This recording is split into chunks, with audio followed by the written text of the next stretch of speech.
محترم لوگوں، ہمارا اور آپ کا یہاں جمع ہونے کا مقصد کہ ہم اور آپ اپنی اصلاح کریں۔ فرمایا سورہ تحریم کی آیت ہے، قُوْا أَنفُسَكُمْ وَأَهْلِيكُمْ نَارًا، اے مسلمانوں اپنے آپ کو، اپنے اہل و عیال کو آگ سے بچاؤ۔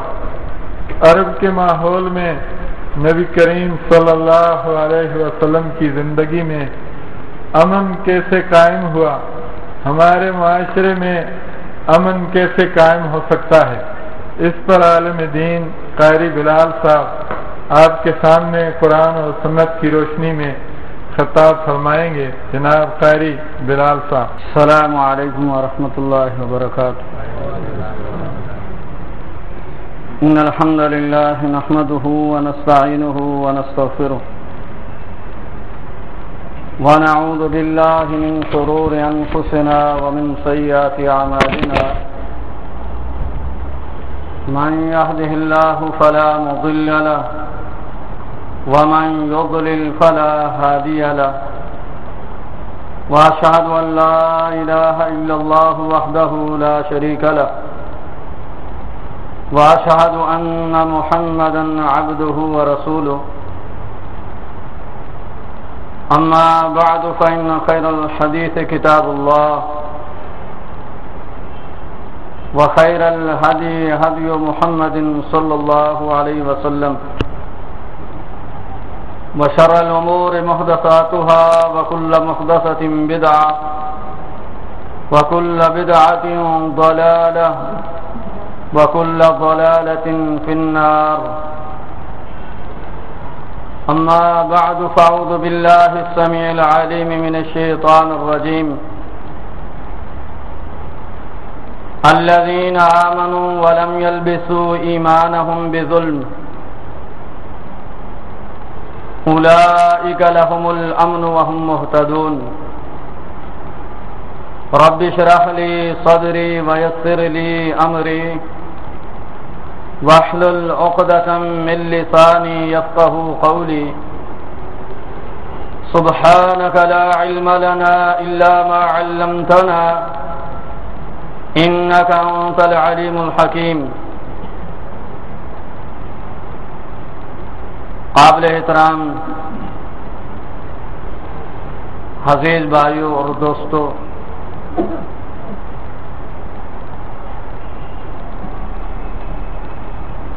حقیقت میں میرا یہاں آنا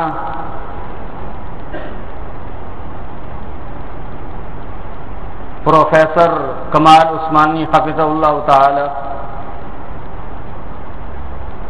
ان کی نصیحتیں سننا تھا، لیکن الامر فوق الادب کے تحت آپ کے سامنے حاضر ہوا ہوں۔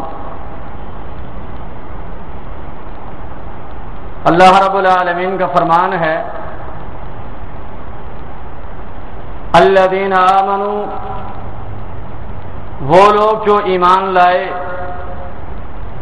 ولم یلبسوا ایمانہم بظلم، اور ایمان لانے کے بعد آپ نے ایمان کو ظلم کے ساتھ خلط ملط نہیں کیا، اولئک لهم الامن وهم مهتدون، انہی لوگوں کے لیے امن بھی ہے اور یہی ہدایت یافتہ بھی ہیں۔ آج دنیا امن کی متلاشی ہے، ہر شخص یہ چاہتا ہے کہ دنیا کے اندر امن قائم ہو جائے، قتل غارت، فسادات، تنازعات، لڑائی اور جھگڑے ختم ہو جائیں، لیکن اس کے لیے جو راستہ اختیار کیا جاتا ہے وہ راستہ نہیں ہوتا جو رب کے قرآن نے بتایا یا پیارے پیغمبر صلی اللہ علیہ وسلم نے وہ راستہ بتایا ہو۔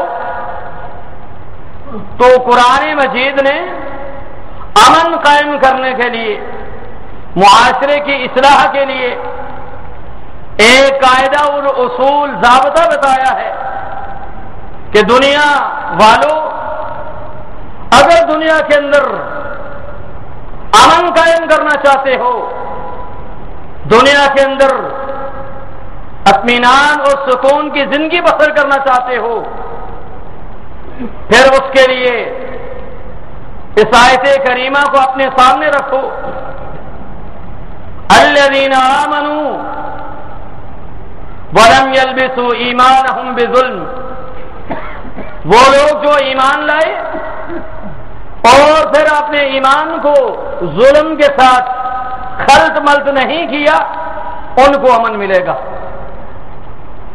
جب یہ آیت کریمہ نازل ہوئی، صحابہ اکرام رضوان اللہ اجمعین جن کی یہ سیرت طیبہ ہے، وہ کہا کرتے تھے تعلمنا القرآن والعلم والعمل جميعا، ہم قرآن مجید کو سیکھتے، تعلمنا القرآن والعلم، قرآن کو سمجھتے، اس کا علم حاصل کرتے، والعمل، اور پھر اس پر عمل کرتے۔ یہ صحابہ اکرام رضوان اللہ اجمعین، ان کی یہ سیرت ہے، اپنے آپ کو ایک ایک آیت پر پیش کیا کرتے تھے۔ ہم کہاں کھڑے ہیں؟ ہمارے اندر یہ بیماری ہے کہ ہم دوسروں کو دیکھتے ہیں، نہیں، دوسروں کو نہیں دیکھنا، پہلے اپنے آپ کو، یا ایھا الذین آمنوا قوا انفسکم واہلیکم نارا، رب کا قرآن کہتا ہے ایمان والو اپنے آپ کو بچاؤ، پہلے اپنے آپ کو پیش کرو۔ تو صحابہ اکرام رضوان اللہ اجمعین بڑے پریشان ہوئے، نبی علیہ الصلوۃ والسلام کے پاس آتے ہیں اور کہتے ہیں پیارے پیغمبر صلی اللہ علیہ وسلم، اینا لا یظلم نفسہ، ہم میں سے کون ہے جو اپنی جان پر ظلم نہیں کرتا؟ اینا لا یظلم نفسہ، پیارے پیغمبر صلی اللہ علیہ وسلم نے آپ نے ان ساتھیوں صحابہ اکرام کو تسلی دی اور کہا اس سے وہ مراد نہیں جو تم لیتے ہو۔ اسی لیے قرآن مجید کو سمجھنے کے لیے حدیث کا ہونا ضروری ہے۔ اللہ کے نبی کی حدیث کے بغیر قرآن سمجھ میں نہیں آ سکتا۔ یہ عربی دان ہیں، عربی کو جاننے والے ہیں، فصاحت اور بلاغت کے ماہر ہیں، لیکن آیت سمجھ میں نہیں آئی جب تک امام الانبیاء صلی اللہ علیہ وسلم نے اس کی تفسیر نہیں بتائی۔ آپ نے فرمایا صلی اللہ علیہ وسلم، سورہ لقمان کی آیت مبارکہ تلاوت کی، وَإِذْ قَالَ لُقْمَانُ لِابْنِهِ وَهُوَ يَعِظُهُ يَا بُنَيَّ لَا تُشْرِكْ بِاللَّهِ إِنَّ الشِّرْكَ لَظُلْمٌ عَظِيمٌ،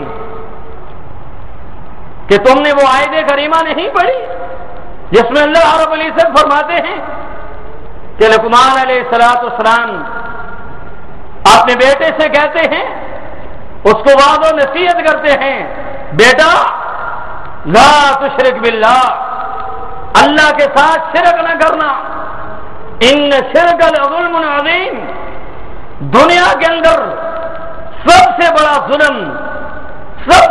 ظلم وہ شرک ہے۔ کیوں؟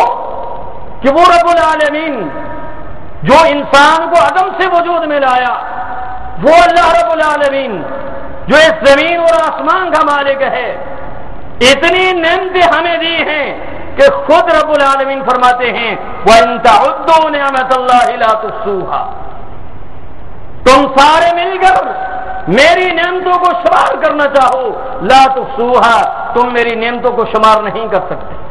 اتنی زیادہ نعمتیں اس رب العالمین کی، پھر اس رب کے ساتھ اللہ کی اس کمزور مخلوق کو شریک ٹھہرایا جائے، اللہ کے انبیاء اولیاء اللہ صالحین کو اللہ کے ساتھ شریک ٹھہرایا جائے، دنیا کے اندر یہ سب سے بڑی دہشت گردی، دنیا کے اندر یہ سب سے بڑا ظلم ہے۔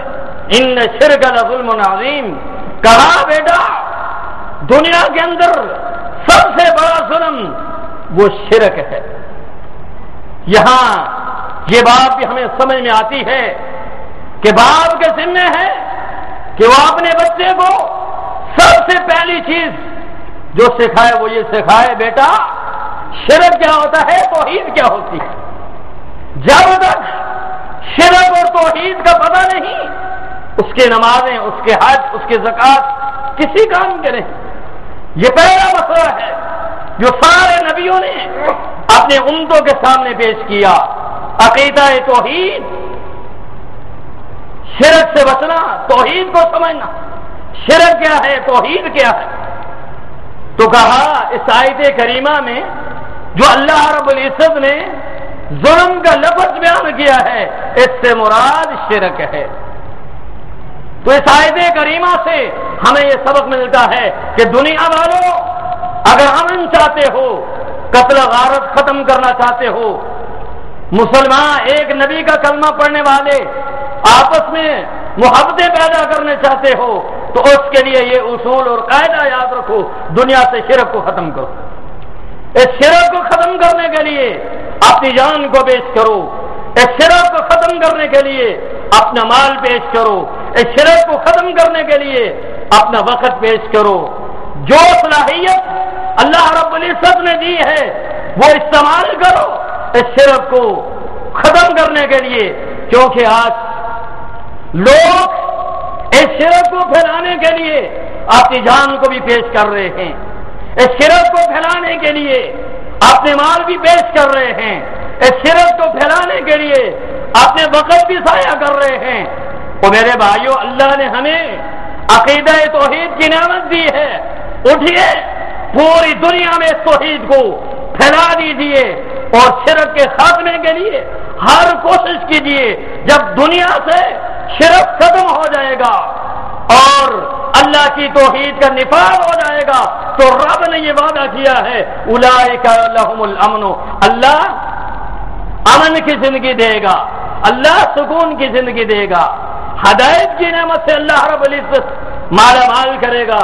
لیکن جب تک دنیا سے شرک کی ناموست, شرک کی گندگی ختم نہیں ہوتی اس وقت تک دنیا میں امن قائم نہیں ہو سکتا. اس وقت تک دنیا سے جو ہے وہ قتل غارت, دہشت گردی اور دیگر فسادات ختم نہیں ہو سکتے جب تک دنیا سے شرک ختم نہیں ہوتا. کیونکہ یہ ایسا بڑا بدترین گناہ ہے کہ جو انسان کے سارے اعمال کو ختم کر دیتا ہے. 7واں پارہ ہے, اللہ رب العزت نے بہت سارے انبیاء کا ذکر فرمایا اور کہا وَلَوْ أَشْرَكُوا لَحَبِطَ عَنْهُمْ مَا كَانُوا يَعْمَلُونَ. یہ میرے انبیاء ہیں, داؤد ہیں, یحییٰ علیہ السلام ہیں, سلیمان علیہ السلام ہیں, ابراہیم علیہ السلام ہیں. بہت سارے انبیاء کا اللہ نے ذکر فرمایا اور کہا اگر یہ بھی شرک کرتے لَحَبِطَ عَنْهُمْ مَا كَانُوا يَعْمَلُونَ, ان کے اعمال بھی ضائع ہو جاتے. تو معاشرے کی اصلاح کے لیے سب سے پہلا نقطہ یہ ہے کہ معاشرے سے شرک کو ختم کیا جائے. یا ایھا الذین آمنوا قوا انفسکم واہلیکم نارا. کیوں کہ جب شرک ہوگا انسان جہنم کا ایندھن بن جائے گا. رب کے قرآن نے کہا ومن یشرک باللہ فقد حرم اللہ علیہ الجنہ, جس نے اللہ کے ساتھ شرک کیا اس پر جنت حرام ہے. تو پہلا نقطہ یہ ہے کہ قوا انفسکم, اپنے آپ کو جہنم کی آگ سے بچانا ہے. کیسے بچو گے؟ جب شرک سے بچیں گے, جب عقیدہ توحید کو سمجھیں گے. یہ ہے قوا انفسکم واہلیکم, پھر اپنے اہل و عیال کو بتائیں گے کہ شرک کیا ہے اور توحید کیا ہے. جب شرک ختم ہو جائے گا, توحید آ جائے گی, پھر معاشرے کی اصلاح ہوگی, معاشرہ درست منہج پر چلے گا. کب؟ جب معاشرے کے اندر عقیدہ توحید آ جائے گا اور شرک کا خاتمہ ہوگا.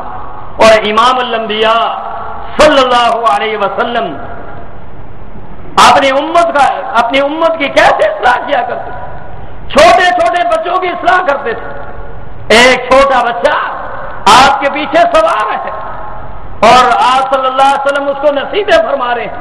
پہلی نصیحت کیا فرمائی؟ بیٹا احفظ اللہ یحفظ کا، تو اللہ کی حفاظت کر، یعنی اللہ کے دین کی حفاظت کر.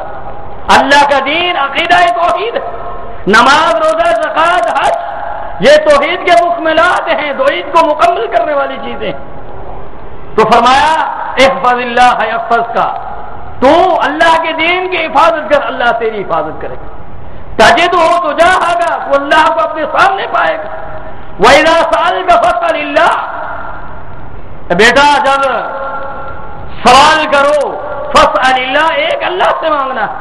وَإِذَا اسْتَعَنْتَ فَاسْتَعِنْ بِاللَّهِ، جب مدد مانگو تو ایک اللہ سے مدد مانگنی ہے، کسی اور سے مدد نہیں مانگنی.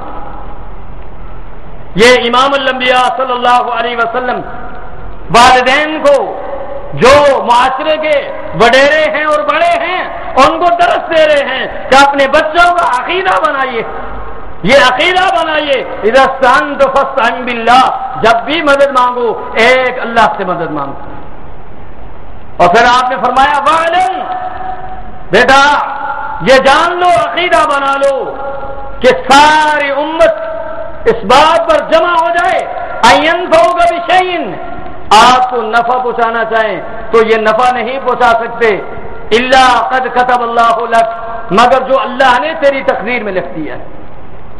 اور اگر سارے جمع ہو جائیں علی ان یضروک بشیء، تجھے نقصان پہنچانا چاہیں، لم یضروک بشیء الا قد كتب اللہ لک، تو آپ کو نقصان نہیں پہنچا سکتے مگر جو اللہ نے تیری مقدر میں لکھ دیا. یہ عقیدہ اپنے بچوں کا بنائیے کہ نفع اور نقصان کا مالک ایک اللہ رب العزت کی ذات. پھر رب کا قرآن جو ہے اس کی تلاوت کریں، قرآن مجید کا غور و فکر کریں.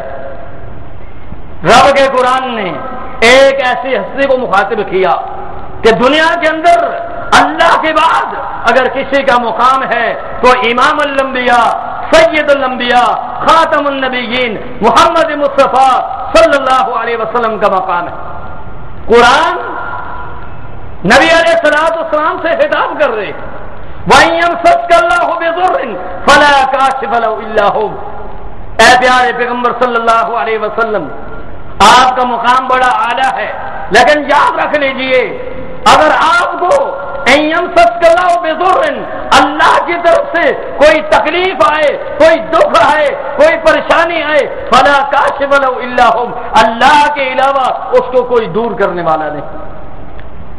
سمجھانا ہمیں تھا کہ دیکھیں نبی علیہ السلام کو بھی اگر کوئی تکلیف پہنچتی ہے اللہ کے علاوہ اس تکلیف کو کوئی دور نہیں کر سکتا.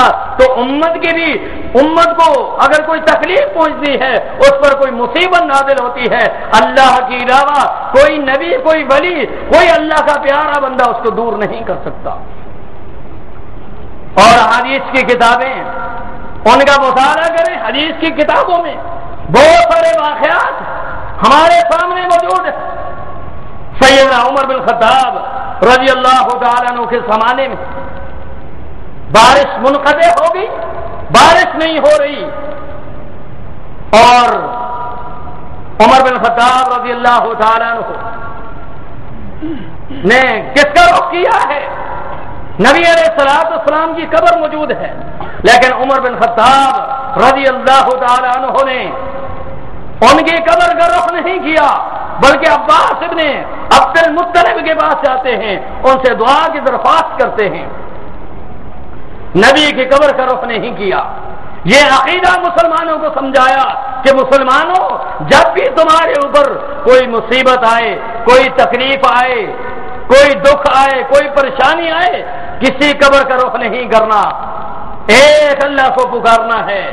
یونس علیہ السلام اللہ کے پیارے بندے ہیں، لیکن پریشانی میں ہیں، مچھلی کے پیٹ میں ہیں، اور کس نے ان کو مچھلی کے پیٹ کے اندھیرے، سمندر کے اندھیروں سے کس نے نجات دی؟ اور انہوں نے کس کو پکارا؟ نہ انہوں نے آدم علیہ السلام کو پکارا، نہ کسی اور کو پکارا، بلکہ یہی پکار دی، لا الہ الا انت سبحانک انی کنت من الظالمین، کہ اللہ تیرے علاوہ کوئی عبادت کے لائق نہیں، تو پاک ایک اللہ کو پکارا، فاستجبنا له وکشفنا، رب کا قرآن ہے ونجیناہ من الغم، کہ ایک اللہ کو پکارا اور اللہ کہتے ہیں ہم نے یونس علیہ السلام کی دعا کو قبول کیا، ونجیناہ من الغم، اور ہم نے اس کو اس پریشانی سے نجات دی۔ یہ واقعہ رب العالمین قرآن مجید میں بیان کر کے ہمیں سمجھانا چاہتے ہیں کہ امت مسلمہ کے لوگوں، جب بھی تمہارے اوپر کوئی پریشانی آئے، کوئی غم آئے، کوئی مصیبت آئے، تو ایک اللہ کو پکارنا ہے۔ اگر یونس علیہ السلام آدم علیہ السلام کو نہیں پکارتے، ابراہیم علیہ السلام کو نہیں پکارتے، تو مسلمانوں تم اللہ کے نبی کو مصیبت کے وقت کیوں پکارتے ہو؟ یا علی مدد کی صدائیں کیوں بلند کرتے ہو؟ یا علی مشکل کشا کی صدائیں کیوں بلند کرتے ہو؟ یا غوث اعظم فلاں کو پکارو فلاں کو نہیں، ایک اللہ کو پکارنا ہے۔ ایاک نعبد و ایاک نستعین، اللہ تیری ہی ہم عبادت کرتے ہیں، میرا رکوع اور سجدہ تیرے لیے، میری نظر و نیاز تیرے لیے، اور تجھ ہی سے ہم مدد مانگتے ہیں۔ نماز کے اندر ہر نمازی یہ آیت کریمہ پڑھتا ہے لیکن اس پر غور نہیں کرتا، سلام پھیرتے ہی مختلف لوگوں کو پکارا جاتا ہے۔ تو یہ عقیدہ سمجھنے والی بات ہے۔ تو اصلاح، معاشرے کی اصلاح کرنی ہے تو اس نقطے سے آغاز کرنا ہے کہ اللہ کے علاوہ کوئی مشکل کشا، حاجت روا، کوئی بگڑیاں بنانے والا، کوئی نفع و نقصان کا مالک نہیں۔ اور دوسری بات جو اپنی اولادوں کو سمجھانی ہے وہ یہ ہے محمد الرسول اللہ، کلمے کا دوسرا جز محمد الرسول اللہ ہے، کہ محمد صلی اللہ علیہ وسلم اللہ کے رسول ہیں۔ اس کا کیا معنی ہے کہ وہ واجب الاتباع ہیں، ان کی اتباع کرنی۔ اگر کوئی شخص اللہ کے نبی کے علاوہ کسی کی بات کو چھوڑ دیتا ہے، اللہ تعالیٰ قیامت کے دن اس سے نہیں پوچھیں گے تو نے فلاں کی بات کو کیوں چھوڑا ہے۔ لیکن اگر کسی شخص نے کسی اپنے وڈیرے کی وجہ سے، اپنے قوم قبیلے کی وجہ سے، کسی شخص کی وجہ سے اللہ کے نبی کی حدیث کو چھوڑا تو قیامت کے دن اس سے پوچھا جائے گا، کیونکہ کلمے میں ایک ہی شخصیت کا ذکر ہے جو محمد الرسول اللہ صلی اللہ علیہ وسلم۔ پھر قبر کے اندر بھی یہی سوال ہوگا، من ربو کا، من نبیوں کا، ما دینوں کا، یہ سوال ہوں گے۔ من ربو کا، تیرا رب کون ہے؟